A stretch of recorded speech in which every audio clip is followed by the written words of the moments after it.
What's up, people? I'm Shaggy, the Opinionated Hippie, and I'm continuing down the 1974 live Grateful Dead rabbit hole. I'm doing all of the officially released live 1974 releases that the Grateful Dead have done. And I'm finishing up, as far as 1974 goes, the Pacific Northwest 73-74 complete recordings box set with the third of the 74 shows and the final of the 74 shows. This one was on May 21st, 1974, and this one was in Seattle, Washington. It's over 3 discs. The first set is on all of disc 1, 2 songs on disc 2. Then we got 2 songs on from the second set to finish out disc 2, and then the remainder of the second set is on the final disc. It's a really good show. This show is famous pretty much for one reason and one reason only, though there are actually lots of reasons to be very excited about this show. But this is the show that contains the 47-minute playing in the band. It's like 46 and change, but it's a lot of change. So we're talking what? You take away the song itself and the reprise, we're talking like a 4-minute, 4.5-minute playing in the band plus like 42 minutes of straight improv. But we're not gonna get to that yet. We'll get to that in a minute. So here's what you get on this fantastic show. It opens up with a Me and My Uncle. That's a win right there. Yeah, just awesome. Give me that every day of the week. Bob is on fire here. This is a Bob night. Weather Report suite, fantastic. Playing in the band, just epic. Bob's bringing it a lot, but actually, you know what? Jerry's bringing it a lot too. So everybody's bringing it a lot for this show. Me and My Uncle, Brown Eyed Women. We get a Beat It On Down the Line. I think it's got a 7 dun dun dun dun dun dun dun dun dun. Well, it's got a 7-beat intro. The Deal is fantastic. We're nowhere near where we would be by like, late 80s, early 90s when Deal would close the first set for the most part and end with just like, this is like a 4.5, this is like a 5-minute deal. Those would clock in at like 8, 9, 10 minutes just because Jerry is going off at the end and just epic, like rousing set finishing solos. This is nowhere near that, but the energy that Jerry is bringing to this deal is fantastic. Most of the time, until we get to like the 80s, deals to me are like hit and miss. I love the song, love the lyrics, love it, but like they're not bringing anything other than the same. The energy on this deal, it's choice energy. Mexicali Blues, fun, the Mexicali, it must have been the Roses. We get the Races on. We get a lot of the Races is on in this era, but never tired of hearing that song. Scarlet Begonias, right there in the middle of the first set. We're still pretty short on the post vocal jam, but it really seems like as we move through 74, like every time they play Scarlet, Jerry's like, give me one more bar to solo in, or give me 2 more bars. Just let me go for 10 seconds, 15 seconds more. And Jerry kind of stretching this one out almost to the point where like that's like qualifies as a jam. It's not just Jerry noodling around for like 2 bars. I think we go for quite a while. We kind of distance ourselves from the vocals, and it seems like, all right, we might be hitting some open sea right here and heading out into no man's land. No man's land or no woman's land. We don't. It's still like under 6 minutes, the entire thing. But you can just feel like Jerry's loosening up the Scarlet every time they go out. Like, hey, a little more room on this side, a little more room on this side. Let's vault the ceiling up a little bit. Let's make this a Scarlet Begonias for men. It's a Community reference. Not a sexist reference. Community. But yeah, you're really starting to see the Scarlet Begonias just kind of feel it kind of stretch. El Paso, really sweet Road Jimmy. And the third, all 3 of them in this Northwest run of 74 shows, the third and final, Money Money. I am convinced that Money Money, after it passed away and died here in 74, was reincarnated as Picasso Moon. There are some differences musically. They are not the same song, but there's an energy in Money Money, and hearing it live when I think the instruments, the musical aspect are not as prominent as like the vocals, which are not good on the studio version. I kind of like this song, and I kind of wish this was one of those where Bob was like, all right, keeping it musically, but we're going to rewrite the lyrics and make it about something that maybe they have to change that part too, because that part's kind of cheesy. But money, musically a pretty interesting little number. Can't say I'm sad to see it go. You know, it's on 3 of the greatest shows ever, these 74 shows. But yeah, so that's the third and the last one. They would never play Money again. Then we get a Ship of Fools to close out set 1, disc 1, not set 1, disc 1. A song that as I get older, I really like more. 30 years upon my, what is the line about to hear you call me child or whatever it is, or that as I get older and I've been in the teaching profession for like 30 years, right? There's a lot of youth, always working with youth. And then I've been in like running like the poetry slam competitions here for like 25 years now in San Antonio. And there's always youth coming in, and you always get those people that I'm thinking of, like, they remind me of this song. They mean well, but yeah. Anyways, Ship of Fools closes out disc 1. Disc 2 opens up with a Weather Report suite, a pretty solid Weather Report suite.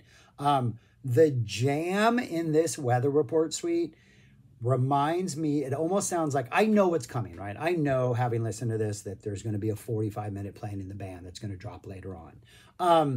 But the jam in this, it almost sounds like they don't want to be in Weather Report suite. It's almost like they're just itching to like get out of this jam. Like, we need to go somewhere else. We need to, like, there's a field over there we need to go run around with, or there's another river we need to explore, or something. And so there's this really restless sort of like, let's burst free of whatever Weather Report suite box we're in, which is a song that kind of doesn't have a box and goes to a lot of amazing places. But there is this weird tension in the jam that almost seems like they're purposefully holding back, but at the same time charging forward with like a jam energy, but like still respecting the boundaries of Weather Report suite. I know that kind of sounds confusing, but when you hear it, it's high energy. I think it's a great jam, but there does seem like there's this itch to really, really, really go out there, and they don't. They keep it like boxed in. Maybe because, you know, we had an entire first set. We're running over an hour at this point. You know, the jam is a nice, pretty healthy jam at the end. But yeah, it's a fantastic jam. It's not one of the best Weather Report suites out there. There are some absolutely just like jaw-dropping Weather Report suites, but I really think the energy of this one is something pretty special. And that goes into China Doll. And when they released the Pacific Northwest box set, which is like 19 discs, they released a 3 CD companion, Believe It If You Need It, Leave It If You Dare, Care, Share, Fair. And they chose 2 songs from this show. They chose China Doll, this China Doll, and then they chose a Playing in the Band. And I really like the China Doll solo. It's really just Jerry at his tersest, at his most just, not going to waste my emotions, but I'm definitely feeling something here, just straight and to the point, but like from the heart. And the China Doll closes the first set. So absolutely a fun, high energy, really good first set with a fantastic deal, fantastic Scarlet Begonias. Bob's songs are all full of energy, fantastic Weather Report suite, and a great China Doll to close out. Set 2, which is the third song on disc 2, is a 47-minute Playing in the Band. I'm not going to go through all 47 minutes of this because that would take me 47 minutes, so I'm not that long. But 2 things about this that I think are worth noting. At no point do they go into like a deep, deep, deep space where it's almost like silence and then noises and then jing, jing and then feedback. They don't do that. So they're like, this is 42 plus minutes of them playing straight ahead. It doesn't feel like at any point is there a break. There is a moment around what I would call the second of the 3 kind of peaks that this has, around the 33, 34 minute mark, when Entropy kind of starts to fall in. They've reached what I think there's three distinct sort of movements in this, even though within those movements, a lot is going on in each of them. And around the 33, 34 mark, it almost sounds like, okay, we're falling apart. And you almost hear, I think it's Jerry. I don't think it's Bob. I think Jerry like does a couple like, dun, dun, dun, like starts playing like the playing reprise. And then they quickly, like somebody's like, no, we're still going. We're not there yet, Jerry. And then they keep going on for like, roughly about 11 or 12 more minutes. So that's the closest they get to anything resembling Deep Space. And they also don't do anything that's really just like strumming chaos for any like length of time. Right around the 15-minute mark, which I think is the first of the three like sort of natural peaks in this jam, it does get like it's almost sounds like they could easily like just reach a natural peak in the jam, and everybody's like making lots of noise, and it feels like once they bring it down, it'd be really easy to be like go back into the reprise, but they don't. They bring it down, and almost immediately Bob starts playing these like really upbeat like chords that remind me of like Eyes of the World. Like, we're done with part one, but let's start over with this whole new idea. And they start playing like this. Bob's like, dee, dee, dee, dee, dee. It's not Eyes of the World, but it has this like jaunty dancing upbeatness. And then they take that and they run with it, they still got 30 more minutes left in the song. There's no Beautiful Jam. There's no Mind Left Body Jam. There's no Spanish Jam. Like, this is 40 plus minutes of brand new psychedelic ideas from start to finish. Like, the first 10, 12 minutes before we reach that first jam, I think is probably the most playing in the band's like. It's really psyche. Jerry's going off. Everybody's kind of doing their own thing. After that, after they reach that first peak, it really is just this series of like mini adventures that they just go on that are just connected by random musical ideas. And it's not the best playing in the band, or at least it's not my favorite playing in the band. That one might be the one we talk about in a week. 74 show. But it's definitely top 5. It's probably top 3. It's probably top 2, meaning it's number 2. Because it almost feels like there's safety in this song. Like, when I listen to this, and like especially around the 15-minute mark when we reach that first peak, right? I'm like, oh my gosh, they're not even close to being done. That's literally a third of the song, and I'm already completely satisfied. It reminds me of, and this is a weird analogy, but the Bonnaroo Music Festival here in the States, here in Tennessee. It's not like this anymore, but prior to, I think Live Nation bought it out, or some bigger company bought it out. But when it was owned by Superfly Productions from like 2002 up through like 2015, I think it was, or maybe 2016. Going to that festival, it would start on Thursday night. I think the gates usually open at 3 Thursday. Until Monday at noon, you could stay on the festival grounds, and there was, at the very least, the silent disco was going from 4 to 6 a.m. Usually there was other music. Silent disco was just always going. But you felt like Friday night, it's 4 a.m, you're tired. You could like literally sit down under a tree and take a nap, and nobody was going to make you move. You could literally do anything you wanted in there as long as you weren't bothering people, and nobody was going to bother you. And I feel that's the way this playing in the band feels, both as a listener and I'm sure for the band. It's just like, once they realized there was no limit on the time and they could just keep going, it just encourages creativity and encourage exploration and encourage them to not stop. And so you get this like 12-minute jam, then you kind of restart and get another about 17, 18-minute jam. And then when Entropy starts to come in and start to fall apart, they recoalesce and you get another like 10-minute jam before you get the reprise. Absolutely amazing. After that, you get a US Blues to close out disc 2.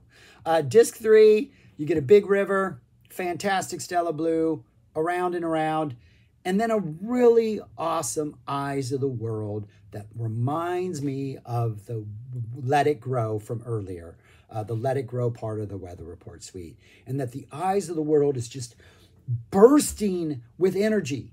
Like, it is just like you feel like they want to play for another like 45 minutes. Like they have so many more ideas, but they don't.